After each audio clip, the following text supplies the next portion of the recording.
这个是福宁殿，那边有崇正殿，前面还有个垂拱殿，哦，还有前面的御花园，等花期到了，开花可好看了。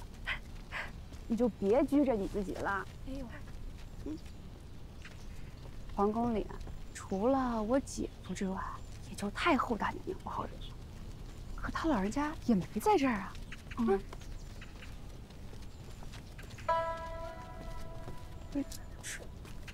出那块。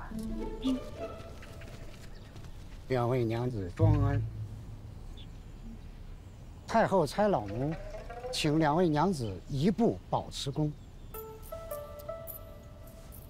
我们今天是来叩谢婚宴赏赐大恩的，姐姐还在等着我们呢。啊，皇后娘娘此时正在保慈宫。今晨，娘娘去给太后请安的时候，说两位娘子要到，太后娘娘就特意留下了皇后娘娘，请两位娘子前去相见呢。请。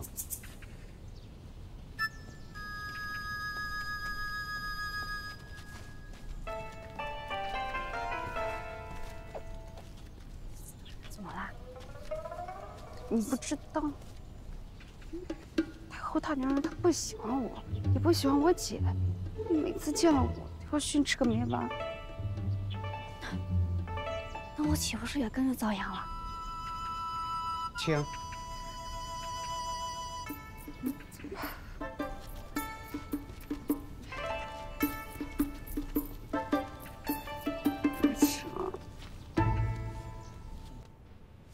这两个姑娘是在我身边长的，眼瞅着年纪大了，我是想着让他们去伺候皇帝，留在宫里，这样呢也方便时常的过来看看我。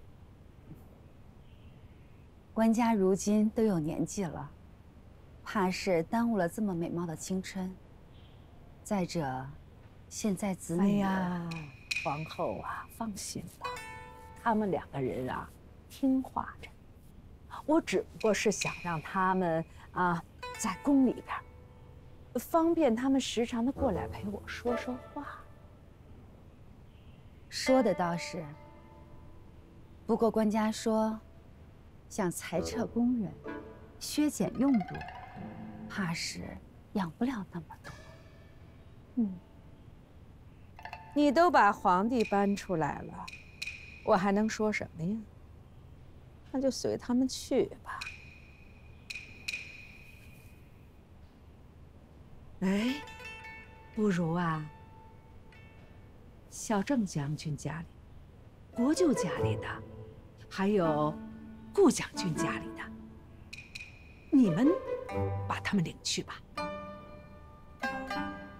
这个使不得啊，太后大娘娘，您身边的都是金贵的人，自要好好寻门亲事，怎么能说我们收留不收留呢？这也太无名无分了。有什么金贵不金贵的呀？都是宫里边的侍婢。我只是想着给他们找个好主母，让他们的日子过得好些。还有，我宫里边还有好些个要打发的呢。他们都跟了我这么多年了，我总得安排好他们的后半事。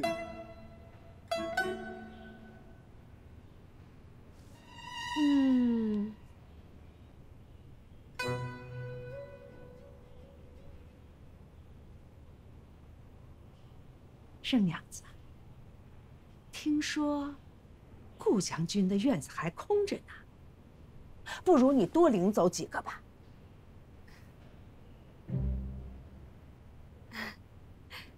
啊，好了，哎，我也累了，该歇着去了。哎呦，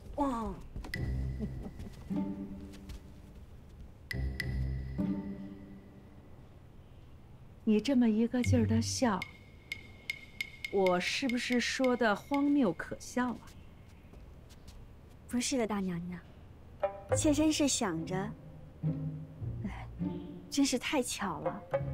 妾身家里也有好几桩婚事要办呢，叶老公公这阵子怕上忙不过来了，哦，是吗？那你们家要办什么婚事啊？启禀大娘娘，前阵子我家官人对我说，因北疆要屯兵，为稳定军心，最好能让士兵们都带着家眷。可是军中有好多青年兵将都还没成亲呢，就求到他跟前来了。我家官人说，让我在家中寻些待嫁婢女，让两边互相相看一场。若是看中了，你情我愿，便能立刻成家立室。哎呀，妾身是觉得，妾身官人能和大娘娘想到一块儿去，真是太巧了。二哥哥真是想了个好点子。放肆！休要胡言。太后身边的贴身侍婢，怎么能屈就嫁给一介军汉？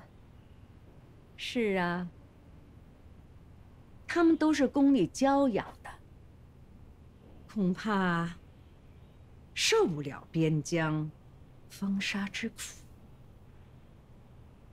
想来，军中还有好多青年将校。回头郎君挣个功名回来，说不得太后身边还能再多几个诰命夫人呢。依妾身愚见，倒好过给人做妾。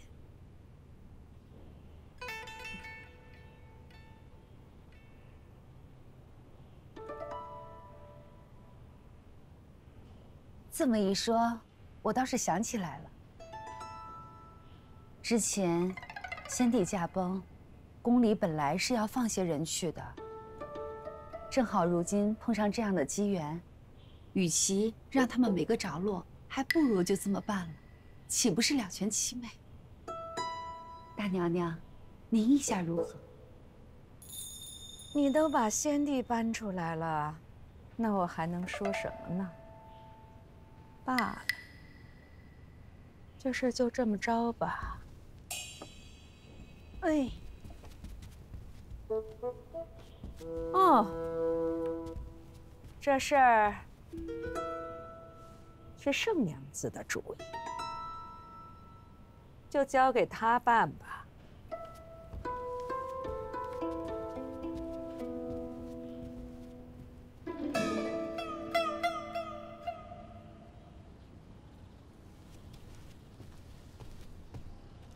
你怎么来了？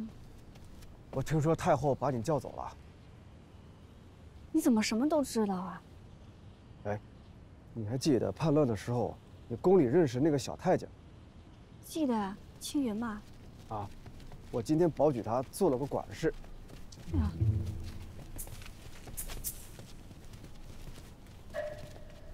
这唱的是哪一出啊？我好像给你惹麻烦了。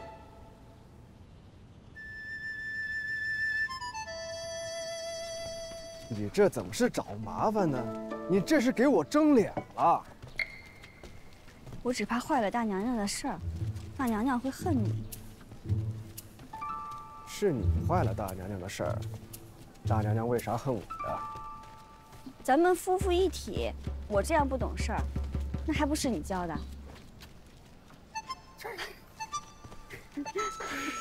你终于长大了，知道你就是我，我就是你。冲着你这句话呀，就算太后找我麻烦，我也认了。哼，本就是你的事儿，我只不过是大娘娘捎带上的。你刚刚不还说你就是我，我就是你，夫妻一体吗？你说大娘娘这是何苦呢？当初一场宫变，若不是官家父子闯入皇城，秦王救驾，这后果不堪设想。这好不容易风平浪静，又折腾什么呢？风平浪静，哪有这么容易的事儿啊？先帝施政是以仁厚为主，太后自然希望官家效仿先帝，照着先帝的路这么走下去。可官家呢，果敢刚毅，执意要改革，太后自然不悦。果敢刚毅，是那位桓王殿下的意思吧？桓王心存大志，他早就看出朝纲积弊深重，不改不下。你别说别的，就说军队这一块，我执掌禁军没多久，就看出了一大堆的毛病：吃空饷、偷军粮、占用民田。器械库大半都是空空的，拿军饷去放高利，林林总总，骇人听闻。更不要说其他衙门苛索民财。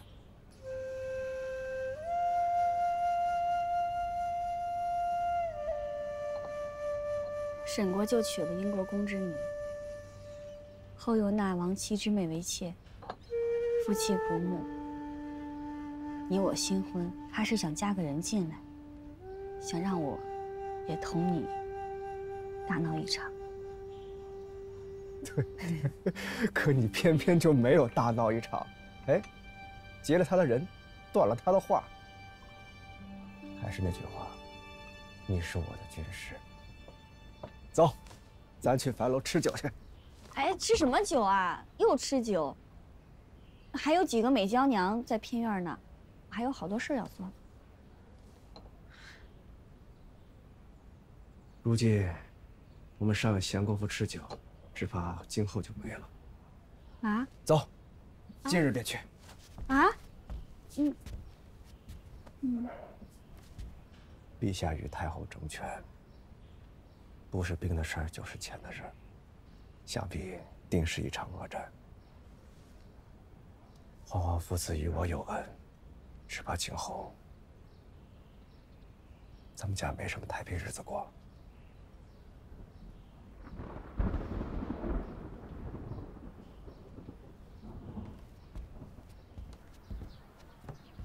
刚才晴空万里，这忽然又打雷了。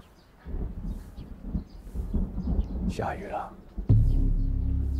要变天了。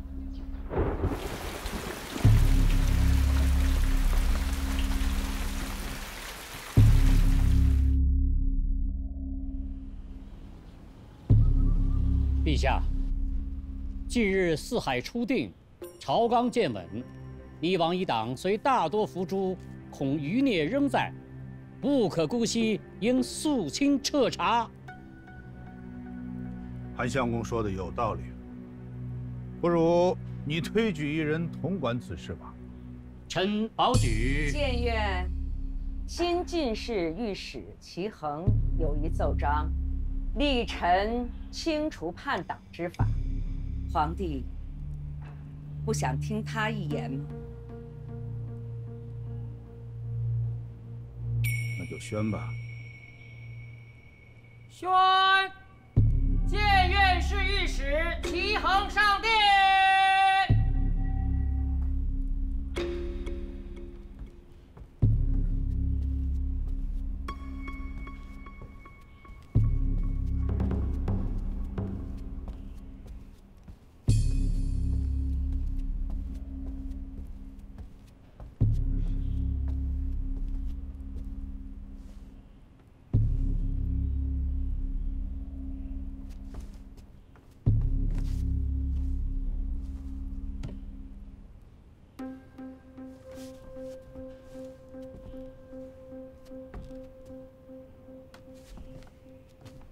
臣齐衡参见陛下，参见太后。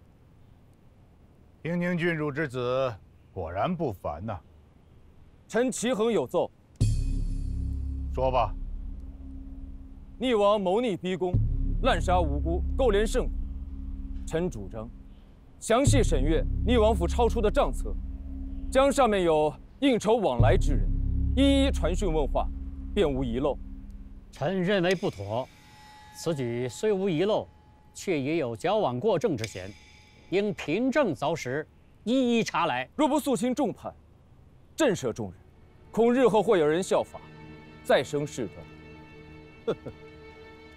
殿上诸公都对逆王党羽恨之入骨，但怎么瞧着小齐大人还有广开连坐之法？彻查逆党，是为了朝纲稳固，清肃余孽。便是杀了半个朝廷的官员，于我有什么好处？当日你可险些婚配。我看齐衡的法子不错，他人公正忠直，这事儿就交给他办吧。臣齐衡谢陛下，谢太后。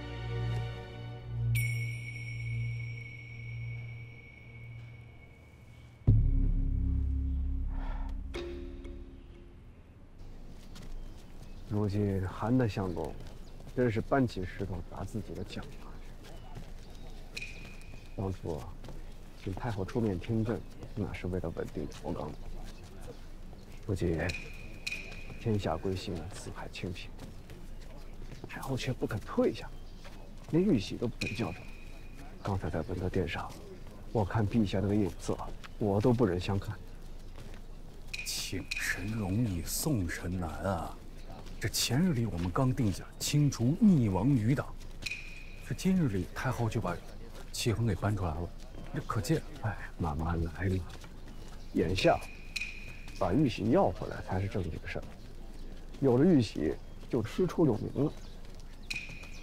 我又何尝不知啊，韩大相公，英国公、文武诸臣都出面明定案里这要过多少次了，可太后呢，全部都挡过来了。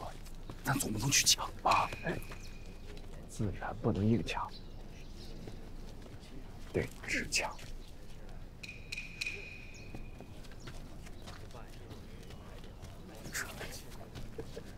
救我！你们干什么？你们干什么？有命啊！杨震他救我！为什么？救我！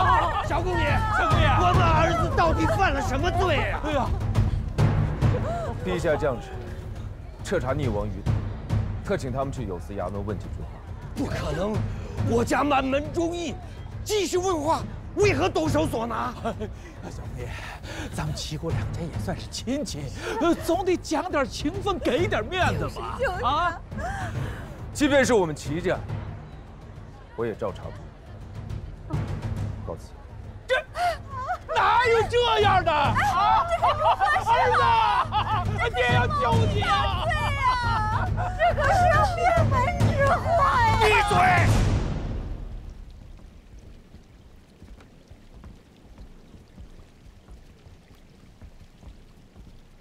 这廷迪和廷炳是怎么跟逆王勾连上的？哎呦，什么勾连呐？不过是他们去过逆王府里，平时有些诗词唱和罢了。大嫂嫂，这两个孩子的脾气本性，您是知道的呀。要让他们谋逆，那借他们10个胆子也不敢呐。都是自家的孩子，我自然是知道的。虽说人无完人，但毕竟还是本分孩子。是，谁说不是呢？大嫂嫂，你可不能看着不管啊！那齐衡二话不说，逮了人就走。咱先几辈分还是亲戚呢。这可难倒我了。咱们顾家和齐家早年间的确沾亲，可是毕竟年代久远，平日里吧，咱们又不大走动，这情分呢，肯定是淡了。这冷不丁冒冒失失的去求情，怕给人撅回来，怕是再找人就不好开口了。哎呦，那怎么办呢？你说我们这几个也没有什么有脸面的人呐，也就大嫂嫂您能说上句话。您要是不肯走这一趟，那就是见死不救。咱这不是在商量呢吗？四弟妹，何必出口伤人呢？好了，大伙都别着急。大嫂嫂说的也在理，只是谋逆大罪，非同小可。若是2个孩子出事获罪，那侯爵的位置能不能保得住，也未可知啊。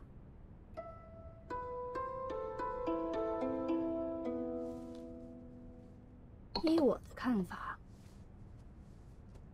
县下里倒是有一合适的人，直接就能到御前。大嫂嫂说的是您家二郎啊？大嫂如此疼爱二郎，现如今正好开口让他去给我们求情去。哎呦，以前恐怕是行的，现下他也跟我翻了脸，这新婚不久就别怨他住了。唉，我恐怕在他那儿也没这个脸面了。您都没这个脸面，我们就更没有了。这小子从来都不会正眼看我们一眼，可怎么办呢？这，唉，没有办法，儿女的债嘛，父母总是要还的。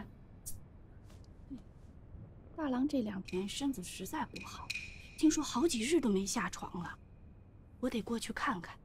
你们俩接着在这儿坐会儿啊。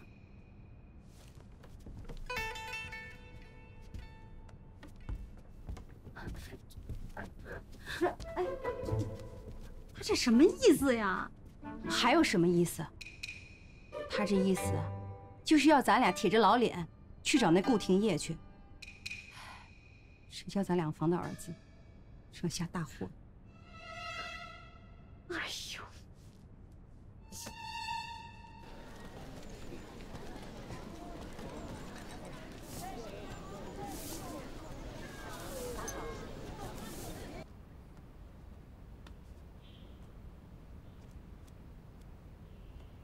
昨日有人跟我说，4房5房2个兄弟被抓了，说他们勾结逆王。顾家的人也抓？听说，这次负责清查叛贼的人是袁若。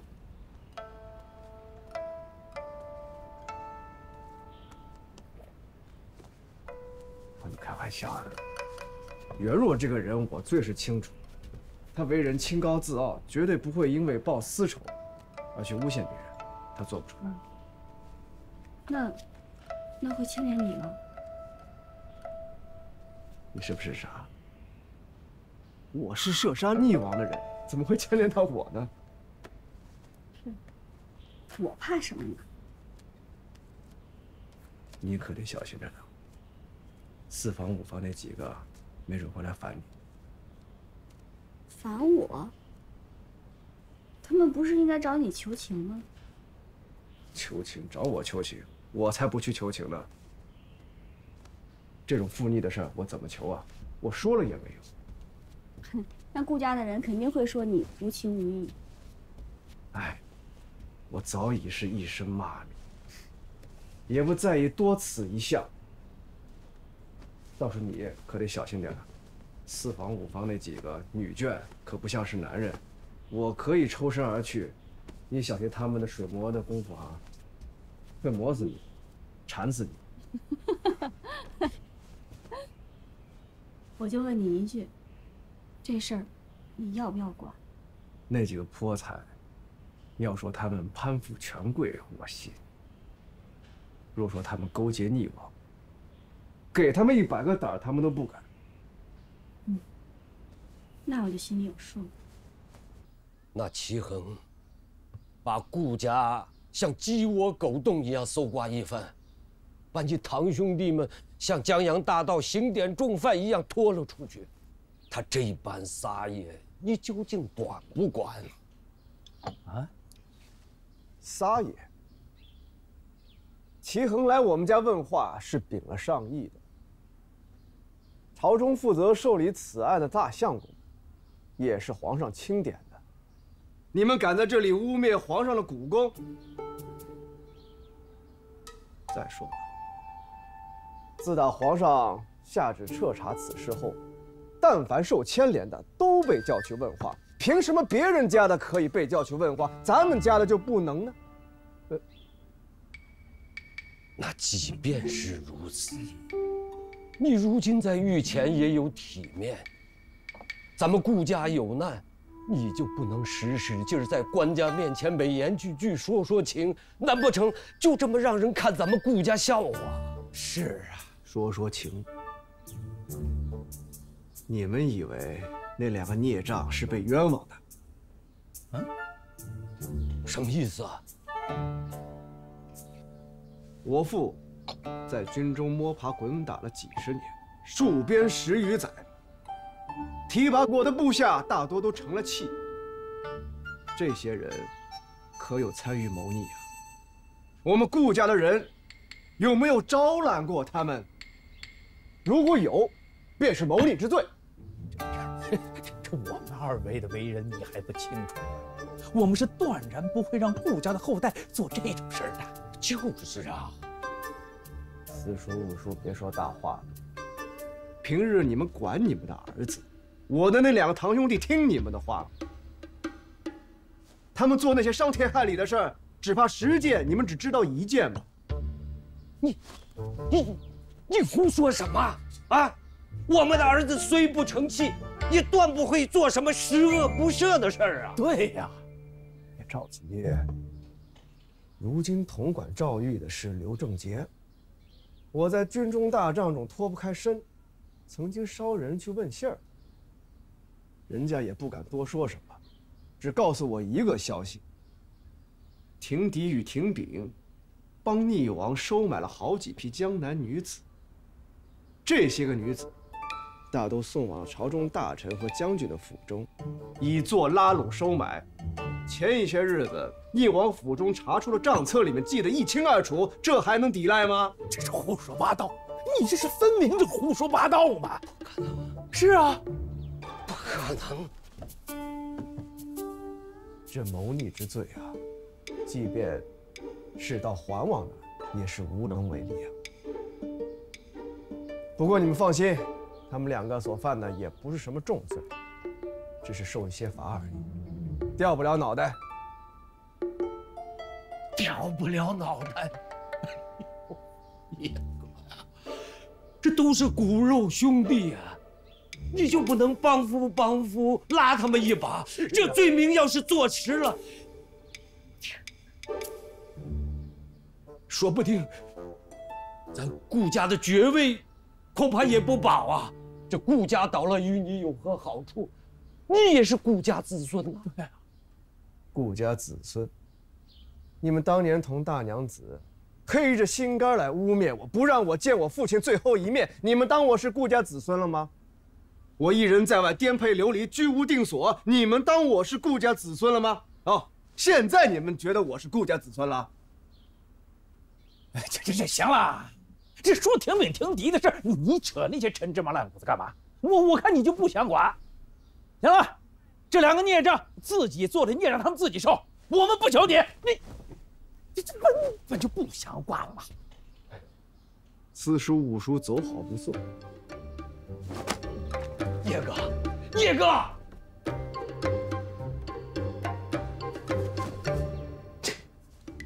你逞什么口舌之快啊？不要儿子的命了！他本身就不想管，抽了半天有用吗？你不用谁管呐？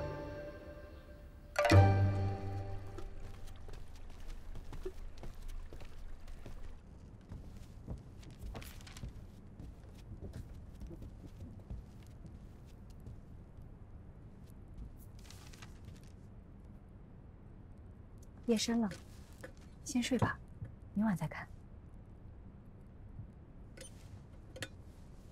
清查逆党已经到了济南府，若不尽快整理出涉案人名单，恐怕日子一长，会有人闻风潜逃。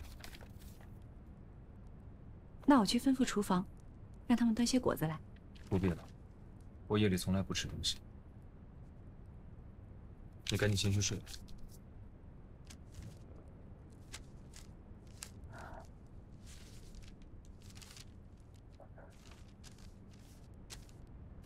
自从清查逆档案以来，你已经1个月没有回房睡了，总是累了就睡在书房。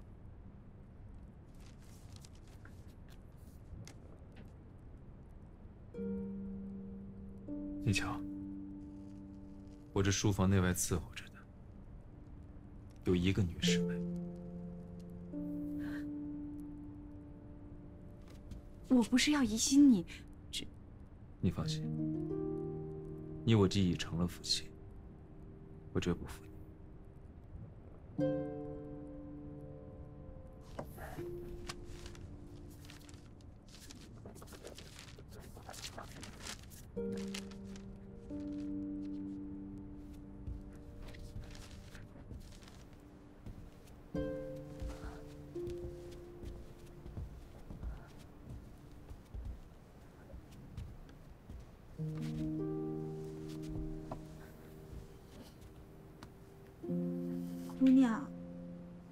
别生气，我在府里打听了一圈儿，这府里上下人等对姑爷无不夸赞的，都说姑爷洁身自好，从不拈花惹草呢。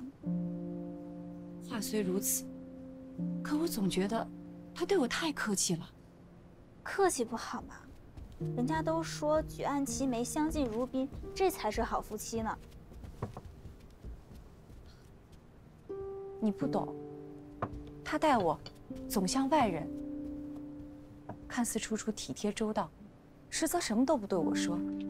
有了心事儿烦恼，也都憋在心里，装出一副无事的样子。我当时他宁可对我吼，对我发脾气。对了，说起这件事儿，我倒是听一个婆子说起。她说，在姑爷娶那位县主之前，曾对一个小官家的庶女动过心。竟有这事儿？后来呢？后来就是雍王逼婚，这件事儿就不了了之了。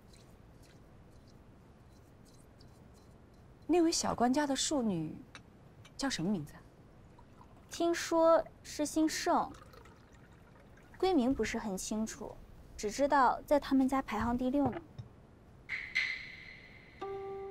打听打听，这位盛六姑娘究竟有什么特别之处？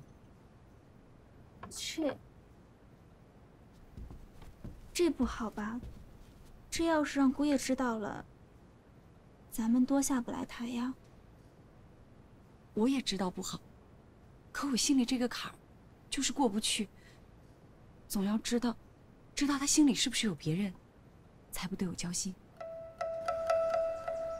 婶婶嫂嫂们放心，我家官人说了，原也不是什么大罪。你说的轻巧，那刑部的大牢，好好的人进去都要扒一层皮的，说这可怎么办呢？四婶婶别急，想必刑部的人看在我家二爷的面子上，也不会为难二位兄长。哎呀，谁说不会为难呢？抓人那天都是5花大绑绑走的，谁看到顾廷烨的面子了？再说了，自家兄弟叔伯们都要急得抹脖子了，竟然还这么不咸不淡的。哎呀，也不知你这心肠是什么做的。外头的事儿，我一个妇人原也插不上手。若是我家官人有别的顾虑或者考量，难道我还要硬逼他不成？或许二嫂嫂有这胆气，但我这刚进门不久，膝下犹空，只能谨慎本分为人，绝不敢越雷池半步，望二嫂嫂见谅。怎么说话的？一点没规矩。哎，明兰啊，咱们都是自家人，有什么话咱坐下慢慢说。来，来，坐下慢慢说。哎呦，我就是着急呀！你说这怎么办呢？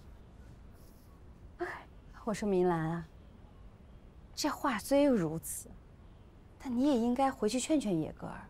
你说顾家，一荣俱荣，一损俱损，族人获罪，这终归对他也不是什么好事儿。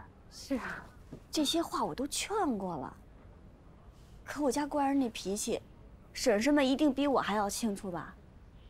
他若是拿定那主意，谁也别想更改；他若是不想说的话，谁也休想从他嘴里能抠出半个字儿来。那我若硬强逼，回头把我休了，难道四婶婶和五婶婶养我一辈子不成吗？可你方才说，叶哥儿或许还有别的顾虑考量，这总可以回去问问清楚吧。好歹让咱两家的儿子死也死个明白啊！对，我们也不求你去说个什么好话，你就去好好问问叶哥，他到底想怎么样？这我怕是问了，他也不肯说呀。不是，那你就不会旁敲侧击吗？谁让你直来直去的问了？不好了，大娘子，大娘子，蓉姐不见了。什么？她不是在我屋里吗？我也不清楚。常嬷嬷说她要给蓉姐梳头，找头绳的功夫人就不见了。那快去园子里找呀！找过了，说是把园子都翻了一遍都不见人影，怎么办，大娘子？这可如何是好呀？走走走，我亲自去找啊！都是事儿，就不让我省心呐！哎，你就这么走了？就把我们晾在这儿了是吧？不管我们了？来人呐！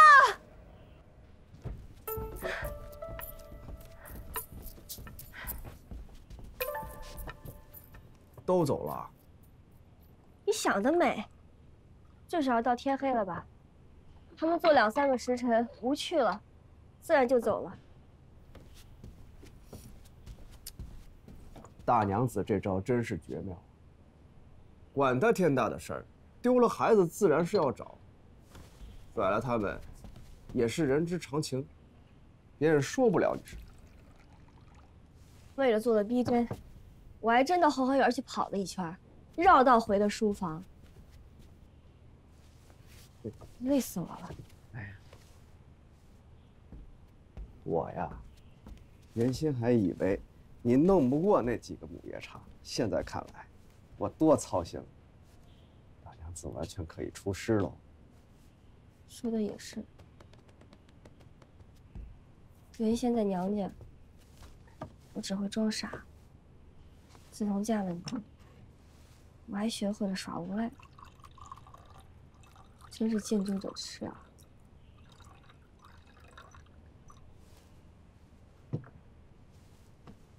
我就当是你在夸奖我呢。不过你可得小心啊，顾家这几个人可不是省油的灯，这回你甩了他们，下回变本加厉的过来对付你，给你闹个天翻地覆。你怕他们闹吗？哼，我当然不怕。不怕我也不怕。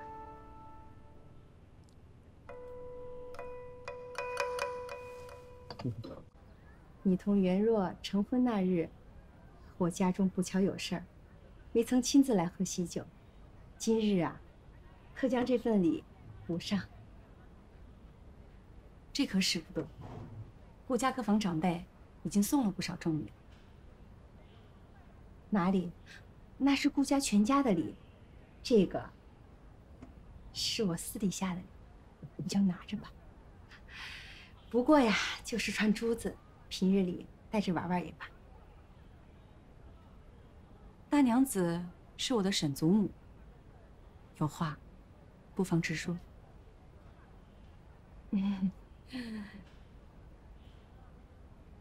我虽妇道人家，但多少有些耳闻。我家官人主持清查逆党一案，顾家略有牵连。我若收了大娘子的礼，这知道的说是长辈疼爱晚辈，这不知道的会说顾家贿赂官眷，我家官人的脸上也不好看。哎呀，没想到啊，你是如此通透之人。也罢，那我就直说吧。我厚着脸皮求到晚辈头上来，实在是没有法子。袁若那边就是直接去说，怕他一口回绝，便没了回旋的余地。这不，才求到你这儿来了吗？这事关朝政，我也是不懂。我家官人从不同我讲这些，只怕我是帮不上忙。啊，不，我呀，也不求你在袁若面前能帮我求情，是求你能替我们家那2个业障说几句好话，让那牢里的人别太为难他们。我家官人只管查问诉讼，这刑狱之事他从不过问。我看，要是要让牢里关照，还不如去求顾将军，倒方便些。他从衙门那边更近呢。要是行得通啊，我还用舔着脸求到你这儿来吗？哎，大娘子不知道吗？京城当初传得沸沸扬扬，说我家官人同你们家单大娘子有救呢。这样一来，我家官人怎能再和你们顾家扯上关系？躲还躲不及呢。我不是汴京长大的，便去打听了一下，我家官人同你们家的单大娘子，不过是童年的时候在书塾里面读过几天书罢了，就被传成这样，可见人言可畏啊。是啊，说的是啊，你呀，是个明白人。听说，真正和单大娘子有关系的，是太医院的贺家。说是要下定过礼了，不知怎么的又变了卦，嫁到你们家去了。这个小庶女，可真有一套。汴京之内，真是藏龙卧虎啊！对，对。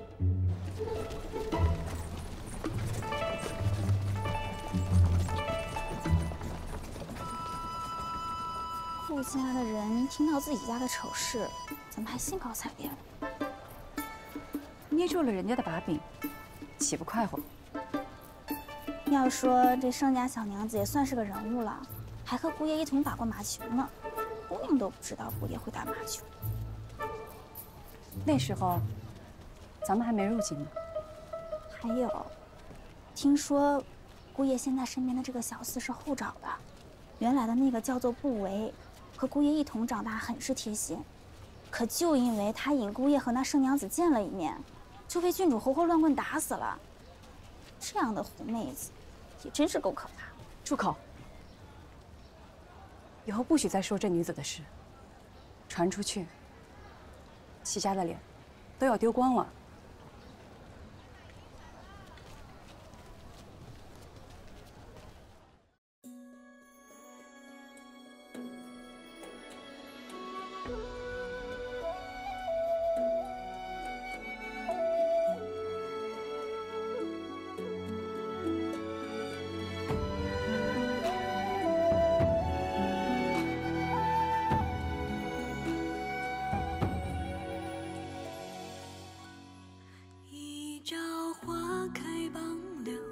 熏香无觅听候，纵饮朝霞半日晖，风雨捉不透。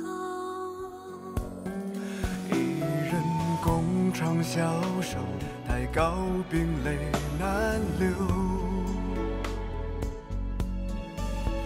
经手送罢莫回首，无语随可偷。昨夜一书风骤，浓水不消残酒。试问钻猎人，却道海棠依旧。知否？